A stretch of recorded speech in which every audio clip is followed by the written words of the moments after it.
Yesus sunat, perintah sunat eh, di kitab Kejadian bahwa yang tidak bersunat maka wajib dihukum mati, wajib berpuasa. eh, Imamat pasal 23 ayat 29, yang tidak berpuasa wajib dilenyapkan atas bangsanya, jadi dihukum mati yang tidak berpuasa. Yesus berpuasa, kita umat Islam juga berpuasa. Jadi beliau mengatakan bahwa Yesus mengajarkan sunat, sedangkan orang Kristen tidak melakukannya. Yesus mengajarkan puasa, orang Islam mengajarkannya, sedangkan Kristen tidak melakukannya. Apakah sesederhana seperti perkataan si Ustadz Ipung ini? Yesus. Ya. Nah, ketika dia mengatakan demikian, dia sempat mengutip perkataan di dalam, dia mengatakan bahwa ini diambil dari Bible gitu ya, bahwa yang tidak bersunat wajib dihukum mati. Yang tidak berpuasa wajib dihukum mati. Dan dia mengatakan Yesus melakukan keduanya. Jadi kami umat Islam melakukannya. Dan Islamlah yang paling benar. Nah, saya ingin mengajak teman-teman yang mau belajar, mari kita sama-sama belajar di sini ya. Menyimak hukum soal masalah sunat dan puasa ya. Nah, Ustadz Ipung tadi mengatakan di dalam Kejadian pasal 17 ayat 14 sebenarnya, dia bilang kejadian aja, tapi sebenarnya di ayat ini, dan dikatakan orang yang tidak disunat, maka orang itu harus dilenyapkan dari antara bangsa-bangsa sebangsanya. Lalu di dalam Imamat pasal 23 ayat 29 itu mengatakan soal masalah puasa. Setiap orang yang hari itu tidak merendahkan diri dengan puasa, haruslah dilenyapkan dari antara orang-orang sebangsanya. Kita akan bahas dua hal ini baik-baik. Yang pertama, kita akan ngomong soal masalah hukum sunat ya.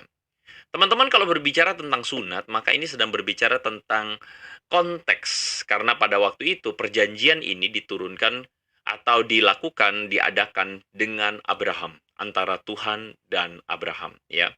Jadi memang terhadap keturunan Abraham diberlakukan yang namanya perjanjian sunat.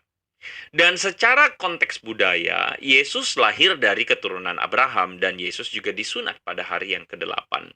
Betul, kita tidak menyangkali bahwa sunat ini menjadi lambang atau tanda lahiriah orang-orang Yahudi. Kenapa demikian? Karena orang Yahudi perlu memisahkan diri dari bangsa-bangsa yang lain. Itu pada konteks bagaimana Tuhan meminta orang Yahudi menjadi berbeda sendiri. Makanya tandanya adalah sunat, ya. Tetapi di dalam perkembangan, di dalam Kisah Rasul pasal 15, ada sebuah konsili yang dilakukan. Konsili itu adalah semacam sebuah rapat besar, ya, pleno para rasul di Yerusalem. Jadi murid-murid Yesus, para rasul, ya, para pelayan Tuhan yang pertama di Kisah para Rasul pasal 15. Dan menariknya adalah sidang pertama atau konsili pertama ini di Kisah Rasul 15 membicarakan tentang soal sunat ya. Jadi di ayat yang pertama itu konteksnya adalah pada waktu itu ada orang yang mengajarkan bahwa jika kamu tidak disunat, kamu tidak dapat diselamatkan. Itu konteksnya. Dan ini menjadi perbincangan para rasul ya. Nah, di ayat 13 dan 14 Yakobus berkata begini, "Hai saudara-saudara, dengarkanlah aku. Simon atau Simon Petrus telah menceritakan bahwa sejak semula Allah menunjukkan rahmat-Nya kepada bangsa-bangsa lain. Jadi para rasul pada waktu itu betul-betul menaruh perhatian pada sebuah fakta di mana ada bangsa-bangsa lain yang bertobat atau kembali kepada Tuhan. Didukung juga oleh pelayanan Paulus dan Barnabas di mana orang-orang dari bangsa lain mendapatkan keselamatan dengan mengikuti ajaran Yesus. Nah, karena itu di ayat 19, perhatikan ini baik-baik. Para rasul memiliki sebuah keputusan bersama bahwa kita tidak boleh menimbulkan kesulitan bagi mereka dari bangsa lain yang berbalik kepada Allah. Jadi ketika ada bangsa-bangsa yang bertobat, bukan orang Yahudi, mereka itu tidak boleh diberikan kesulitan. Karena sunat itu tanda lahiriah bagi orang Yahudi. Nah, kalau bukan orang Yahudi bagaimana? Mereka tidak boleh diberikan sebuah halangan atau tidak boleh diberikan diberikan kesulitan untuk itu. Sehingga sunat itu pada akhirnya bukan menjadi sebuah kewajiban lagi. Sunat fisik itu bukan menjadi kewajiban lagi. ya. Tetapi teman-teman, banyak di antara orang-orang muslim yang kemudian menuduh bahwa Pauluslah yang mengajarkan. Karena Yesus mengajarkan sunat, Paulus yang mengajarkan tidak boleh sunat atau tidak usah sunat. Itu Anda ngomongnya adalah tidak sepenuhnya benar, begitu ya. Karena jelas-jelas yang mengatakan untuk memutuskan untuk sunat tidak lagi kewajiban itu adalah konsili para rasul, ya. Sedangkan Paulus sendiri, di dalam Kisah Rasul pasal 16, Paulus itu menyuruh untuk anak muridnya, yaitu Timotius, ya, itu disunat. Kenapa? Karena bagi orang-orang Yahudi, Timotius itu dianggap sebagai bukan orang Yahudi. Karena mereka itu tahu bahwa papanya orang Yunani, ya. Jadi Paulus sendirilah yang memerintahkan kepada Timotius untuk bersunat supaya demi kepentingan diterima oleh bangsa-bangsa Yahudi. Kayak begitu ya. Nah, Roma pasal yang kedua ayat 28 dan 29 memberikan kepada kita sebuah penjelasan yang baik. Di situ dikatakan bahwa yang disebut Yahudi bukan orang yang lahir Yahudi. Dan yang disebut sunat bukan sunat yang dilangsungkan secara lahiriah. Tapi orang Yahudi sejati ialah dia yang tidak nampak keyahudiannya, dan sunat ialah sunat di dalam hati secara rohani dan bukan secara lahiriah. Apa artinya sunat hati, sunat rohani? Ini adalah pertobatan, membuang dosa-dosa, membuang kehidupan lama yang ada di dalam dosa itu dibuang keluar. Jadi kekristenan melihat sunat bukan sekadar lahiriah, tetapi kekristenan melihat sunat itu hanya sebagai sesuatu yang ya sudahlah kita lakukan kalau tidak bukan sebuah kewajiban, tapi yang penting adalah sunat hati. Ya, saya harap teman-teman bisa memahami bahwa sunat ini bukan sebuah kewajiban di dalam kekristenan, tetapi sunat hatilah yang adalah kewajiban.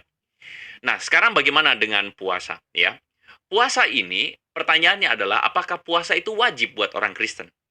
Ustadz Ipong Atria tadi mengatakan bahwa puasa itu adalah sesuatu yang wajib, ya. Karena kalau tidak karena katanya kalau tidak puasa dilenyapkan. Sekali lagi, Ustadz Ipong Atria melakukan sebuah kesalahan besar di sini. Ya, dia asal ngomong asal nyomot. Padahal dalam Matius pasal 9 ayat 14 dan ayat 15. Di sini konteksnya adalah murid-murid Yohanes datang kepada Yesus. Lalu kemudian mereka mengatakan atau mereka protes kepada Yesus. Mengapa kami dan orang Farisi ini berpuasa, tetapi murid-muridmu tidak? Loh, Ustadz Ipong Atria tadi mengajarkan bahwa Yesus mengajarkan puasa. Padahal Yesus jelas-jelas disebutkan dalam bagian ini, murid-murid Yesus sendiri pun tidak puasa. Ya, karena murid-muridnya tidak puasa, apakah Yesus mengharuskan puasa? Ya tidak. Puasa itu bukan sebuah kewajiban buat orang Kristen.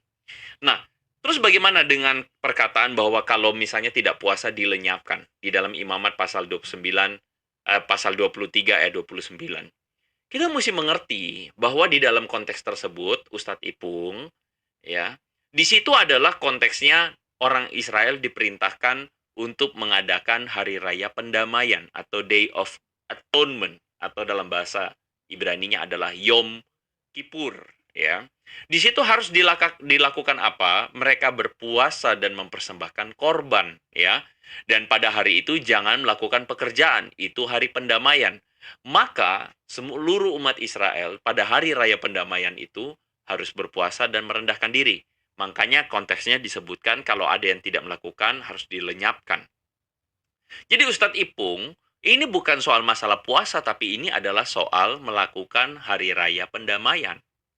Nah, kalau misalnya Ustadz Ipung mengatakan bahwa Yesus itu mengajarkan sunat dan puasa, dan ternyata hanya Islam melakukannya, pertanyaan saya begini.